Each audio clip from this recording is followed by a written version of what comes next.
નવસારી મહાનગરપાલિકાની ચૂંટણીમાં લાલવાનીનો વોર્ડ, હા, કર્ણહરિયાણીનો વોર્ડ અને અનેક મોટા માથાઓ રમેશ હિરાણીનો વોર્ડ, એ વોર્ડમાં આ વખતે એક નવા ચહેરાને ટિકિટ આપવામાં આવી છે.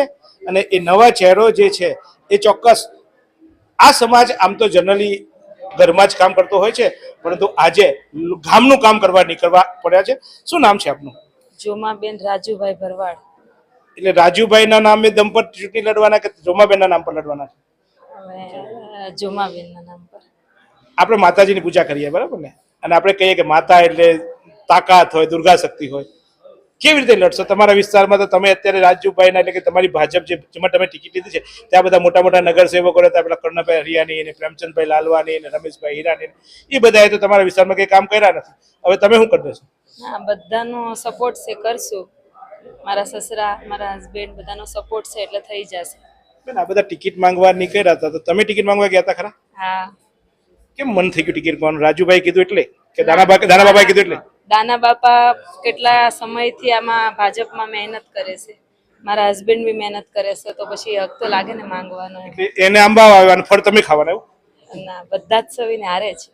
તમે એમ કહે છો મારા સસરાએ મહેનત કરી, ત્યાં તો તમે હતા નહીં. ભાઈ રાજુભાઈ ગામમાં કઈ બધા વગર ચંપલે ફરી ફરીને બધાને સેવા કરી અને ફળ તમે ખાવાના. રાજુભાઈ ઉઘાડા પગે ફરવાનો છું. હું પણ મહેનત કરીશ અને અમારો સમાજ બી અમને સપોર્ટ કરે છે એટલે થઈ જશે, બધું સેવા કરશું.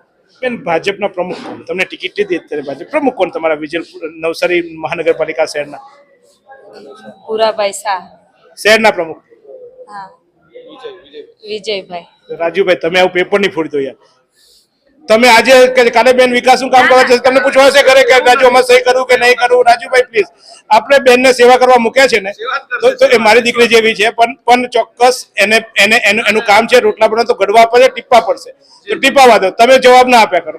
લોકોને ખબર તો પડશે ને, મારી બેનને નથી આવતું, શીખવાડશે લોકો. તો બેન, મહિલા મોરચાના પ્રમુખ કોણ?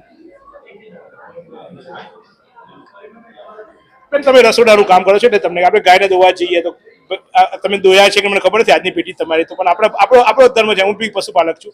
આપણે જોઈએ તો આપણે જોઈએ કે આ ભેંસ આટલું દૂધ આપશે કે આપણે પૂછવું હોય કે દોવા દેશે કે નહીં, નહીતર આપણને કે પેલા પગ બાંધી દેજો. તો બેન, અમે સેવા કરવાના છે, તમે પૂછીએ છીએ તમે કેવી સેવા કરશો એટલે અમને ખબર પડે.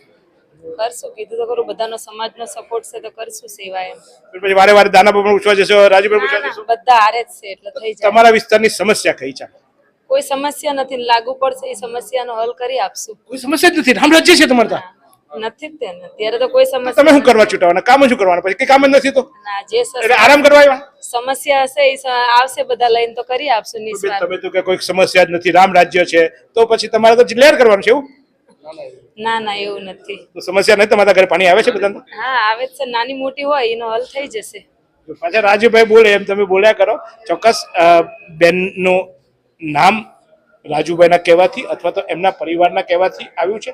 ટિકિટ મળી છે, પરંતુ કોરી સ્લેટ છે અને આ કોરી સ્લેટને ચોક્કસ એકડો લખવો, શૂન્ય લખવું કે પછી બાદબાકી કરવી એ એમના નેતાઓ શીખવતા હોય, એમના પતિ શીખવતા હોય છે. જનરલી મહિલાઓ જ્યારે રાજ કરવા આવતી હોય છે ત્યારે શિસ્ત સશક્તિકરણની વાત કરતા હોય છે, પણ પડદા પાછળ પતિ રાજ કરતા હોય છે, સત્તા સ્થાને બેઠા. પછી કેવું થશે રાજ એ જોવું રહ્યું, કારણ કે એમને પહેલી વાર છે, ઇન્ટરવ્યુ કદાચ પહેલી વાર આપી રહ્યા છે એટલે વધુ નથી પૂછવતો, પણ હવે સેવા કરવા આવવાના છે. કારણ કે સામે ચાલીને કીધું કે મને સેવા કરવાનું મન થયું હતું. પેલા મને બહુ થાય છે, પણ મને કોઈ ટિકિટ નથી આપતું. તમને કેવી રીતે મળી ગઈ? તો મને પૂછવાનું ટિકિટ સપોર્ટ અમારા સમાજનો. સમાજે ટિકિટ આપી જો ભારતીય જનતા એટલે પણ સમાજે દબાણ કરીને આપી ને, નીટ નહીં આપો તમે બીજે જતા રહેશો. ના ના ના, એવું નથી. જો ચોક્કસ આ ટિકિટ મેળવી છે, સેવા કરવા આવ્યા છે. પછી હવે ઘરે રોટલા ઘડવાનું નહીં આવે. રાજુભાઈ, હવે રોટલા નહીં બનાવે, તમારે ઘડવા પડશે. હવે તો કામ કરવા આવશે. તમે તો સમાજને આપી દીધી. આમનું પતિનો નથી પૂછતો, પણ આ પૂછી લઉં છું. હવે એ તો સમાજ કે રોજ સવારે અમારે સેવા કરવા આવશે એટલે પછી તમારે હવે રોટલા કરશે, ખવડાવશો ને? ના, રોટલા તો એ ઘડી એવું ના હોય ને, એવું કામ શું કરે? તમે સેવા કરવા જવાબદારી એની પાસે છે, એને અત્યાર સુધી લખી આપ્યું છે કે બહેરે રોટલા કરવા. એ તો રોટલા કરીને બી જવાય ને સાહેબ. ના, એટલે પછી વહેલા ઉઠે, 5:30 વાગે ઉઠશે અત્યારે. એટલે બિચારાને મળી જવાનું, તમારે કોઈ મરતું નથી. એ તો જેનામાં એનું પોતાનો જે છે એ બધું પૂર્ણ કરશે. જવાબદારી જે એને પક્ષે આપી છે એ બી પૂર્ણ કરશે અને ઘરની તો પૂર્ણ કરે જ છે. તમે તો બેહીને જાઓ એટલે લોટો હોય પાણી આવે એમ કહેશો તો પછી હવે પાછા મારા નેતાને તમે ઓર્ડર કરશો કેમ ચાલે ભાઈ? ના નેતા તો એ પછી પહેલા તો મારી ધર્મપત્ની તો ખરી સાહેબ. જુઓ આજ છે તકલીફ આપણે ત્યાં કે પત્નીની નામે સેવા કરવા માટે સત્તા મેળવવી છે ને પછી પાછી પત્ની પાસે ઘરકામ બી કરાવવું છે. આશા રાખીએ કે ચોક્કસ બેન સારી સેવા કરે, લોક સેવા કરે અને લોકોમાં પ્રેમ જીતે. જોતા રહો આ જ રીતે નવસારી.